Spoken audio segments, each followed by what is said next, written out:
Nakilala ko itong Alive 2 months ago nung minsang naimbitahan akong dumalo rito para makinig ng seminar. So happened that time hindi talaga ako interesado yung sa mga sinasabi ng speaker. Hanggang after 2 months, tinawagan ako ng misis ko dahil nagtatrabaho ako as a reflexologist. Tinawagan niya ako, sabi niya yung anak ko may sakit, ninalagnan. So umuwi ako mula sa trabaho, papunta sa aming bahay at nakita ko yung anak ko talaga na inaapoy ng lagnat. So dinala namin siya kinabukasan ng umaga sa doktor, isang private clinic. Ang sabi tonsil lang. So naniwala kami, minom siya ng mga antibiotics. Pero nagtataka kami, nagiging worse at sinusukan niya lang yung mga gamot na tinitake niya.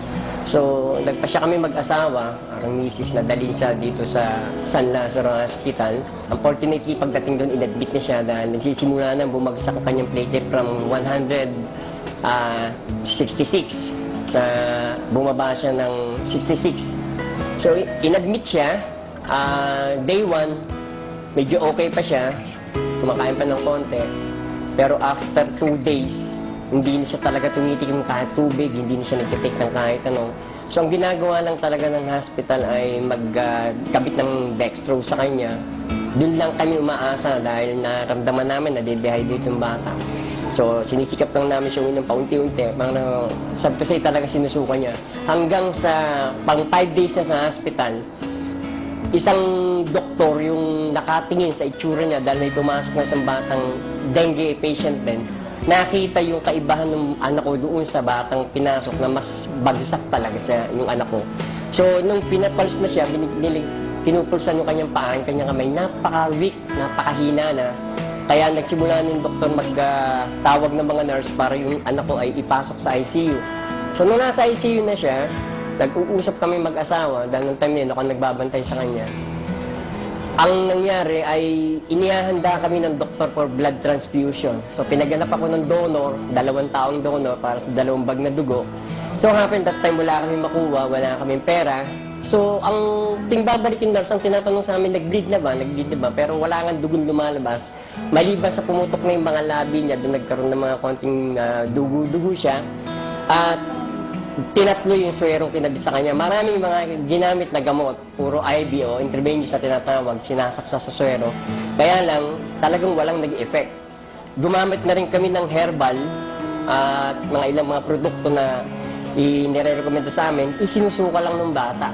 So, nag-iisip na ako, nung pinunan siya ng dugo, mula doon sa ringgila, nakita ko kung paano kinuha ng medtech yung dugo, napakalapot niya at maitim-itim.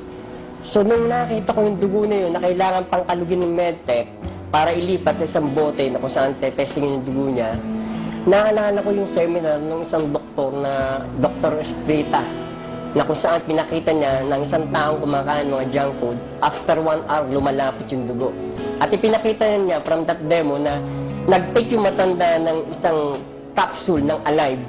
After 1 hour, pinakita yung effect na kung saan yung kanyang blood cell ay naging buhay na buhay. Mula sa pagiging malapot, naging napakaganda ng kanyang dugo. Naisip ko yun, so sabi ko, parang wisdom na rin ng Panginoon sa akin.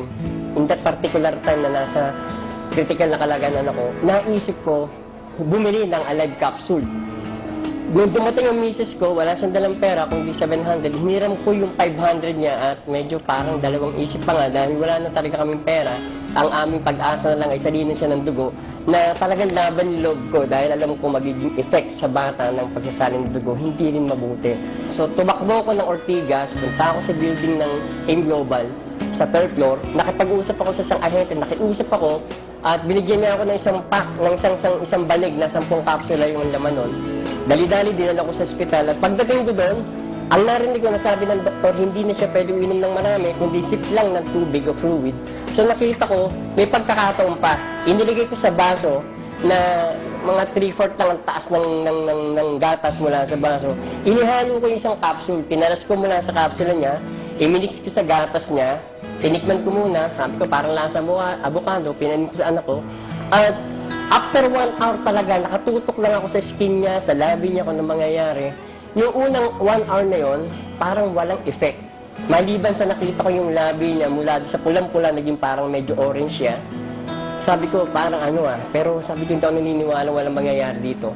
So after 3 hours, pinainom ko uli siya, the same method, pinansip ko lang sa kanya, At nung hindi siya nagsusuka, natuwa ako. So tinuloy ko ulit after 3 hours noon, hanggang 5 o'clock in the morning, nag-start kami ng treatment ng 5 o'clock ng hapon. 5 o'clock in the morning, nakaka-4 na kapsula siya. Paggising niya, humingi siya ng isang basong gatas, humingi siya ng pagkain, at nakita ko kung paano siya talaga nabuhay, nagsigla yung katawan niya. Ang nakita kong effect talaga ng Alive, una, yung color ng skin niya. Nakita ko kung paano umepekto yun sa dugo. Pangalawa, yung appetite niya, talagang nabuhay appetite niya, kumain siya. At mula doon sa oras na yun, nalasing ko ng madaling araw, hanggang alas 12, maniniwala ako sa hindi, maraming pwede magpatotoo sa amin, sa mga kasama namin sa ICU. Yung anak ko, nasa ICU, pero nagbe-break na siya. So, ganun ka-tremendous yung pangyayari mula nung mag-take siya ng Alive. Naniniwala ako na yung Alive capsule ay ginamit na instrumento ng Diyos. Hindi kami nagsasalita ngayon dahil sa kanong bagay, kundi nagpapatotoo kami upang malaman ng maraming tao na ang produkto na M-Global, special ang Alive capsule, ay naging very effective sa aking anak at naniniwala rin ako magiging effective din to sa ibang tao. Alive.